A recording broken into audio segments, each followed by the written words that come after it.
Yo, how dare this nigga talking about he want receipts? Let's start with your mother, nigga. Your mother got the receipts. Nigga. Everything is in your mother's name. Opens up a much larger and broader conversation, and I have to be honest with you all. And I'm gonna call Diddy. I don't know what his mother's name is, chap. But if you all notice how Diddy's mother, she coddles him, she stands by his side like the doting wife that she wanted to be. Like a lot of black women with their sons.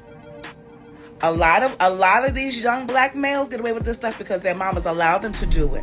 So it looks like Mace's beef with Diddy goes way deeper than we thought, because he just came out to drop the insane bombshell about how Diddy's own mama allegedly introduced him to some freaky stuff when he was just a child. Mace is laying it all out, and he's not playing any games. Mace isn't budging an inch, and he's making it crystal clear that he's not going to stop until he exposes every last one of Diddy's dark secrets. And Chile, he did not come to play. If y'all thought that things were bad, well, just hold on to your hats, because it's about to get way worse. Who else? Black Rob can't give you receipts. He dead. And everybody else you made sign paperwork so they can't talk about what I'm talking about. I'm the only one with the guts. You're not signing because I ain't need the money.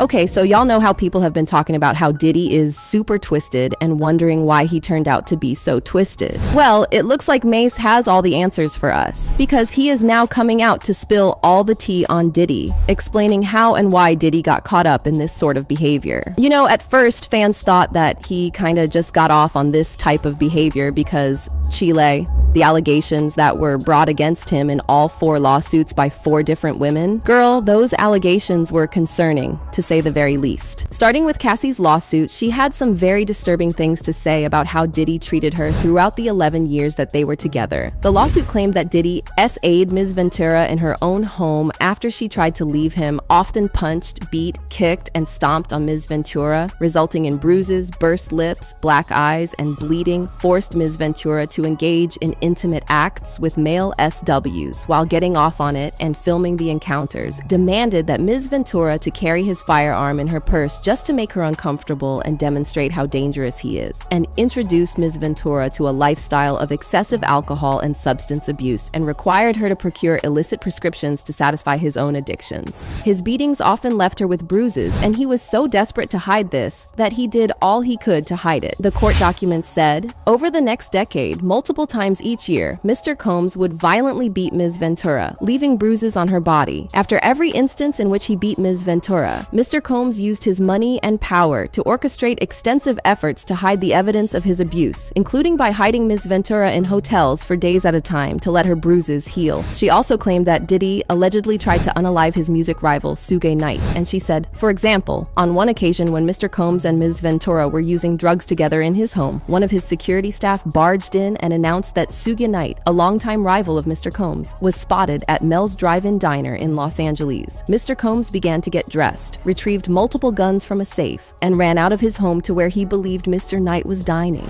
And let's not even get into the fact that he would often force her to be intimate with other men even though she didn't want to. When she tried to refuse, he would give her more and more drugs until she was so out of it that she couldn't protest. The court documents said, Mr. Combs first introduced Ms. Ventura to opiates around 2008 and would often have pills and other drugs out in the open like candy. And Mr. Combs always supplied Ms. Ventura and the escort with copious amounts of drugs before and during the FOs. Ms. Ventura was given ecstasy, cocaine, GHB, ketamine, marijuana, and alcohol in excessive amounts during FOs, which allowed her to disassociate during these horrific encounters. But that's not all, because he was also sued by a second woman named Joey Dickerson Neal, who claimed that Diddy allegedly SA'd her in 1991. The complaint alleges Combs intentionally drugged Dickerson Neal, leaving her unable to stand or walk. The suit said she left her drink unattended with him at the restaurant, and afterward, under alleged pressure from Combs, she took a hit from a blunt. They then drove to a music studio, the suit stated. When Dickerson Neal couldn't exit the car, Combs allegedly took her to a place he was staying to SA'd her, according to the filing.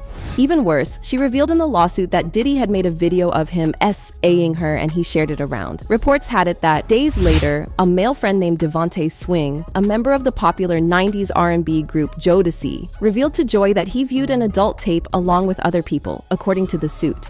Joey said Swing feared his band would lose its record deal if he spoke against Combs. Again, this sounds kind of familiar because Cassie's lawsuit also claimed that Diddy recorded the freak-off sessions. It said, during the FOs, in addition to directing Ms. Ventura and getting off, Mr. Combs would use his phone, laptop, and tablet to film Ms. Ventura being intimate with the hired escort. He treated the forced encounter as a personal art project, adjusting the candles he used for lighting to frame the videos he took, while Ms. Ventura quickly deleted any photographs or video of intimate acts if they were taken on her phone. Mr. Combs repeatedly made clear that he retained many videos of Ms. Ventura during FOs. It went on to say that even when she deleted the videos, Mr. Combs would tell Ms. Ventura that he was able to recover deleted videos from her devices. On one occasion, he sat next to her on a flight and made her watch a video she thought she had deleted, reinforcing her inability to escape and the immense power he held over her. During some FOs, Mr. Combs would become extremely intoxicated and would hit Ms. Ventura in front of the male sex workers. A third woman also came out to allege that Diddy and Aaron Hall allegedly SA'd her and her friend. According to reports, while at Hall's apartment, Jane Doe was offered more drinks and was coerced into being intimate with Combs. After Combs finished doing his business, Jane Doe laid in bed, shocked and traumatized. While Jane Doe was trying to get dressed, Hall allegedly barged into the room, pinned her down, and forced Jane Doe to be intimate with him. But it was worse than that because according to reports, Diddy and Aaron then took turns to SA her friend at the same time. It gets even worse because days later, Combs went to the home where Jane Doe and her friend were staying, became irate, and allegedly assaulted and choked Jane Doe until she passed out. Combs was allegedly looking for the friend because he feared she would tell the girl he was with at the time.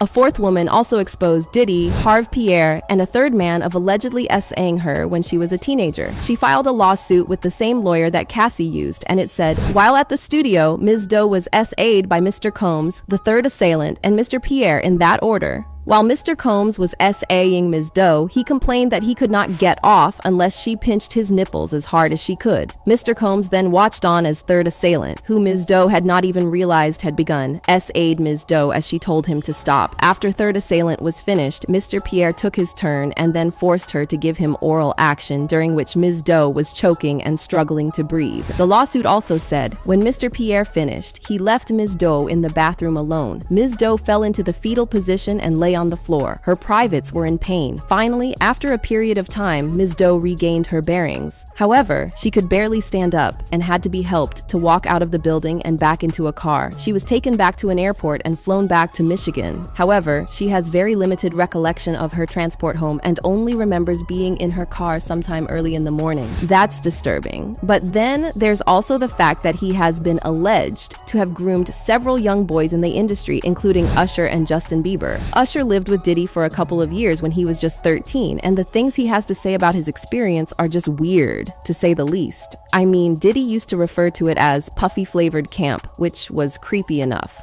Puffy's place was like just filled with chicks and orgying like nonstop, right? No, not really. I mean, but hey, it was curious. I got a chance to see some things. Yeah, but you were 13. What were you seeing? I went there to see the lifestyle. Right. And I saw it. And it was but I don't know if I could indulge and understand what I was even looking at. It was pretty wild. So nobody tried to, some woman didn't come along. I didn't say that. Okay. I didn't say that. What I did say is that there were very curious things taking place. And I didn't necessarily understand it. He revealed that his parents had no idea what was going on because Diddy prevented him from telling his parents. And your parents were Mary okay? J. Blige, they didn't know nothing about this shit. Oh.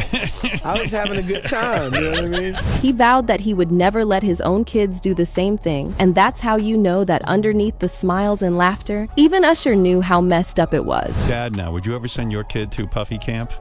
Hell no.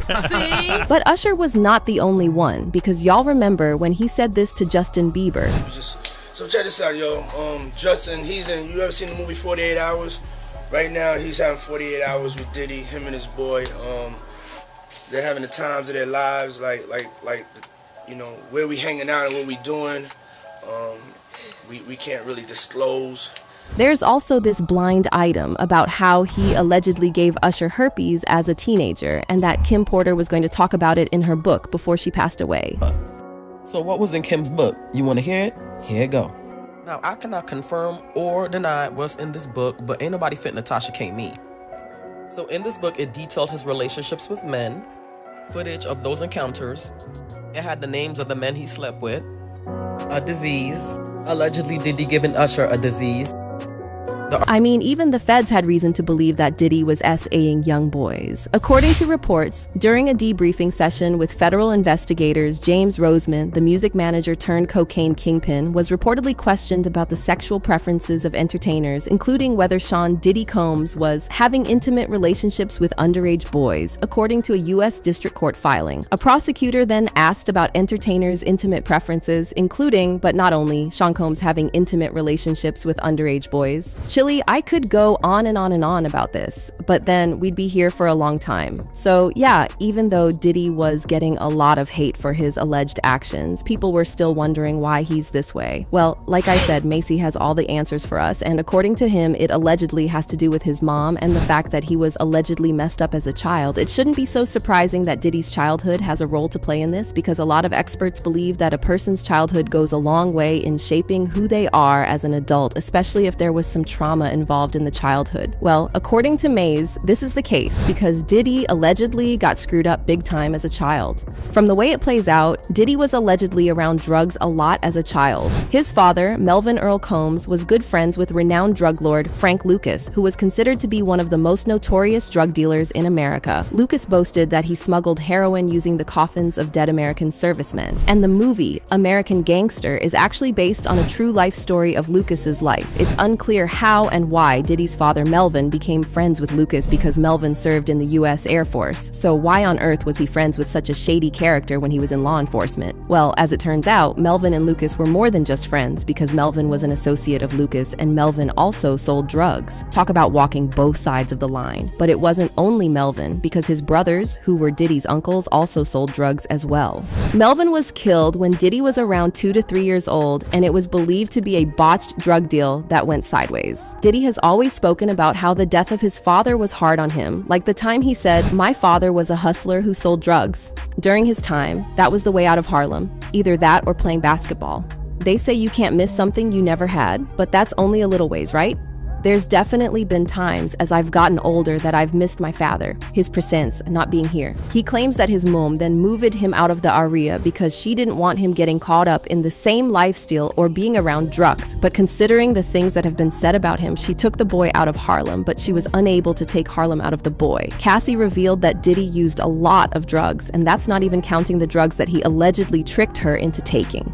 According to his latest accuser, not only did Diddy and his associates use drugs and give her drugs before allegedly SAing her, but he is also allegedly involved in the drug trade. According to the lawsuit, a decade earlier, Mr. Combs founded Bad Boy and installed his longtime friend Mr. Pierre into the role of president. At the time, Mr. Combs had many connections to Michigan, including, among others, to the Black Mafia family, BMF, a drug trafficking and money laundering organization that is rumored to have seeded Bad Boy. Accordingly, upon information and belief, Mr. Combs' associates, including Mr. Pierre and the third assailant, spent significant time in and around Detroit, Michigan. Yeah, doesn't seem like his life is so different from his dad's after all. And it further goes to show that his childhood had a bigger impact on him than we thought before. Anywho, after his father passed away, he was raised by his mom, and according to Mays, this is where things allegedly started to go wrong because Diddy's mom exposed him to some things that were inappropriate. Now, don't get me wrong, I'm not saying that she was physical with him or anything like that.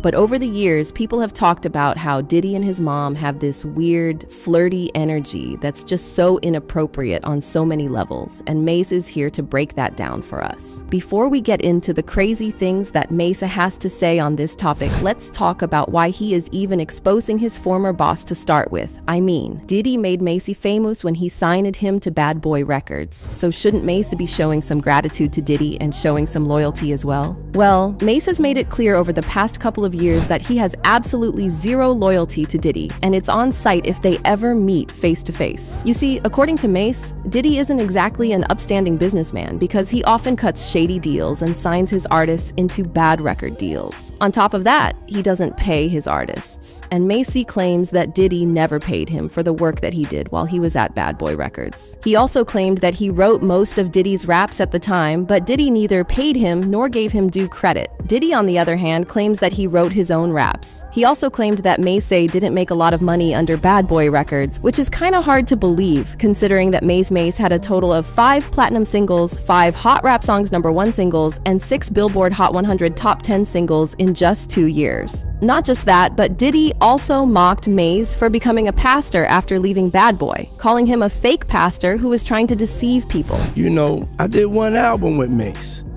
One album. How much money do you think I owe this guy? One album, and then he became a fake pastor and went and conned people. Knowing this, it's not exactly hard to see why Mace is determined to hold a grudge against Diddy, so the tea he is spilling is coming from a place of anger and pain. Before Mace came up with these allegations that we're going to get into in a bit, word was going around that the reason that Diddy was doing the things he was allegedly doing was because he allegedly went through some serious stuff with Clive Davis and Andre Harrell back in his early industry days. For those who don't know, Diddy kicked off his career as an intern at Uptown Records, where Andre Harrell took him under his wing. Well, the streets were saying that Andre Harrell allegedly S.A.'d Diddy while Diddy worked for him. And plot twist, Andre himself was allegedly S.A.'d by Clive Davis, who is one of the biggest music execs in Hollywood, who also helped Diddy set up Bad Boy Records. Well, rumors have it that Diddy might have been more than just Andre's intern because he was in an intimate relationship with Andre. The streets are claiming that they had this alleged boy-toy situation going on, and to top it off, Andre was supposedly in the same kind of relationship with Clive Davis as well, which makes things hella messy. But things got messier when Clive fired Andre, but instead of promoting someone successful with more experience, he helped Diddy set Bad Boy. Sounds fishy, right? Especially since Diddy had only held a music event once, and it ended in a major disaster, with 9 people losing their lives. So why would Clive go ahead and give him a label? Well, this is where Jaguar Wright entered the chat, and she revealed that Andre had been Clive's boy toy. My focus right now is Sean Combs. Okay. Tell us why. Tell us why. Because he's a sex trafficker. And he's using music and entertainment to sex traffic. Now, is this just boys, girls, adults, kids? I mean, from what I've heard from sources that I would consider reliable, it really doesn't matter. Wow. I don't think sexuality is something that has anything to do with gender at this point for Sean. I honestly think he's just an extreme narcissist who loves power. He loves the ability to manipulate and control people. Why? Most likely because he was victimized by his mentor, who loved to control people. And his mentor was Andre Harrell. Tell us how who was mentored by Clive Davis. Jaguar also said this. Oh God. And don't tell me that Andre Harrell got touched by Clive Davis too. I'm telling you, I don't know what happened between Andre and Clive. What I do know is that Andre got passed over.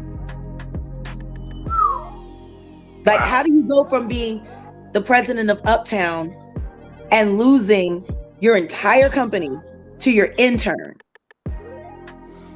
Like, Puff started out as an intern. So it's not hard to see why people thought that Clive and Andre were the puppet masters pulling Diddy's strings. But turns out, Diddy was allegedly this way before diving into the industry. So it's a bit unfair to drop all the blaming on Andre and Clive, or at least not the whole load. So let's dive into Mace and the things that he has to say about this situation and why he's claiming that Diddy's mom plays a role in his behavior. Like I said, Diddy not paying Mace and speaking badly about him made Mace mad, and that turned out to be a big mistake because that's why we are where we are today. And if you're wondering why Mace is the only former Bad Boy artist who is speaking on Diddy, it's because Diddy slapped the rest of them with a gag order when he forced them to sign an NDA a couple of months ago. Y'all remember a couple of months ago how he made a big deal talking about how he was giving his former artists their masters and how he was a good guy. He said, "It's just doing the right thing." I think that we as an industry and as a people have to look in the mirror and make a shift forward. It's about evolving, leading by example, and reforming an industry that needs it in a world that needs reform. I'll tell you one thing that I do want people to know. This was done like 2 years ago. Everything just got taken care of now. It's not a publicity stunt or anything like that. According to Mace, Diddy wasn't lying about it not being for publicity because he had something more sinister in mind. You see, Diddy made it look like he had given the masters back out of his free will and generosity. But according to Mace, Diddy didn't exactly give the masters back freely because it was more of an exchange, because the artists were forced to exchange their silence for their masters. It was a slick move to slap his artists with a tight NDA that ensured that they kept their lips sealed about anything they saw at Bad Boy Records. At the time, Diddy already knew that Cassie's lawsuit was coming because he was in the process of trying to get her to settle before it could go to court. But in the meantime, he was smart enough to try to shut as many mouths as possible. That's why he got his former artist to sign the NDA. But Mace didn't trust Diddy, so he decided not to sign the NDA, and that's why he's boldly spilling this tea, and girl, is he spilling some spicy tea. According to Mace, Diddy's mom allegedly introduced him to some wild stuff at a young age. Yeah, we're talking about early freak-offs. According to Mace, this might be the root of why Diddy's got that particular vibe, and allegedly a streak of violence towards women. This video recently made the rounds of Diddy and his mom, and people can't stop talking about how creepy it is. Mom Duke know how to have a good time. She ain't sitting in the house playing, outside moving and shaking, baby. She come with me to strip club, I don't care. Real, it's my dog, you know, I want to live life. We out here moving and grooving. So my mom told me, she just said, keep moving, baby. That's right. Keep moving.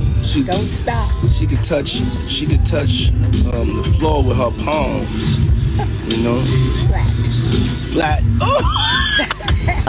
That's giving some major creepy vibes, because why is he talking about that with his mom? Yeah, I know that they are mother and son. It has been just them for the longest time, and that they love each other very much, but kissing a grown man on the lips is kinda weird. Also, people can't stop talking about how Diddy was talking about his mom, like she was a piece of meat that he was trying to auction off or something. And what makes it even weirder is the way he was moving the camera around to show her body off. Oh, and let's not even forget the fact that he said that he takes his mom to strip clubs. Going to normal clubs with your mom can be a great way to spend time together and have fun, but a strip club is seriously pushing the boundaries straight into creepy territory. Nah, that's on a whole nother level that needs to be unpacked. And did y'all catch the white nails? Cassie mentioned that he liked his women to have white nails during the freak-offs, and the streets are now saying that it's something that he picked up from his mom, allegedly. I mean, even his boo thang, Young Miami, always had on white nails whenever she was with Diddy, and that just makes this whole thing even creepier. Well, according to Mace, Diddy's mom knew more than she was letting on, because not only has she been aware of her son's behavior for a while, but she has also been covering for him and protecting him. Yo, how dare this nigga told me he want receipts?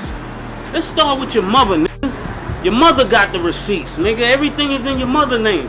That's the one who got the receipts, nigga. You need more proof, nigga?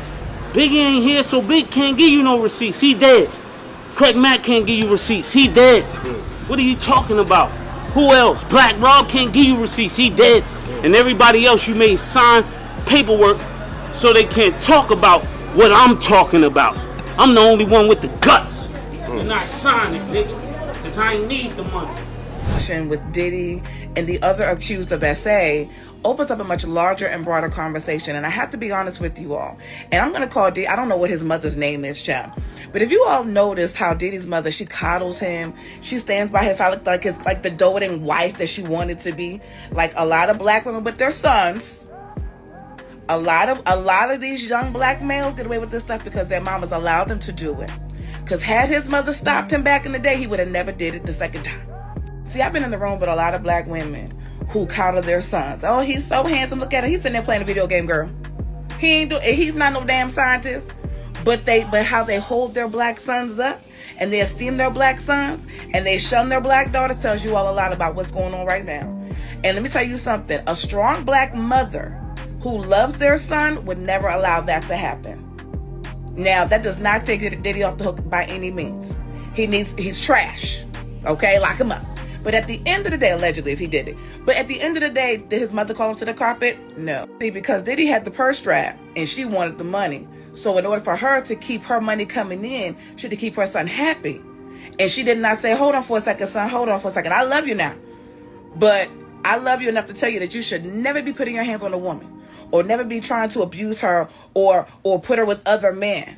Mace's revelation has fans in a chokehold, and this person commented, "So I've recently come to the conclusion that the mothers that produce these monsters have always carried on an emotional incest relationship with the son, and in more cases than we think physical incest as well." Someone else said, "White nails. I will never see white fingernails the same after P did it. They may have had a household in which he took the place of the man of the house, and they had a husband-wife relationship emotionally in addition to a son-wife relationship." Does his anger come from a lack of control in his childhood? Does sexual deviance come from hurt in childhood or something? Was he given things instead of emotional support development? And another person commented, "I did question Diddy's childhood. I wonder if Diddy's mom was an SW and he saw things growing up. His father died when he was young, so she possibly had to do anything for money. That behavior is not normal for a mother and son relationship." But do you guys believe that Diddy's mom had something to do with him turning out this way? Or do you think that Mace is reaching hard here? Drop your thoughts in the comments, then check out this next video.